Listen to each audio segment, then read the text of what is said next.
If you want your clip to play in reverse, you simply need to right-click on your clip and select Speed Duration. In this window, you need to select the option called Reverse Speed.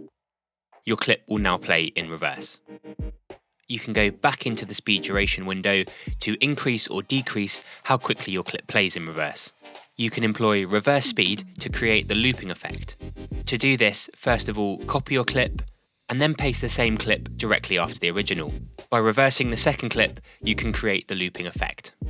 In the example clip, we have someone walking left to right. In the editing process, you may find yourself needing to reverse the direction the action happens on screen. A simple way to do this is to apply the horizontal flip effect. In the effects panel, you can find this in Video Effects, Transform, Horizontal Flip. Drag and drop the effect onto your clip, and now the action will happen in the reverse direction. This effect works best on footage without text or logos, as they will appear mirrored once you've applied the horizontal flip effect.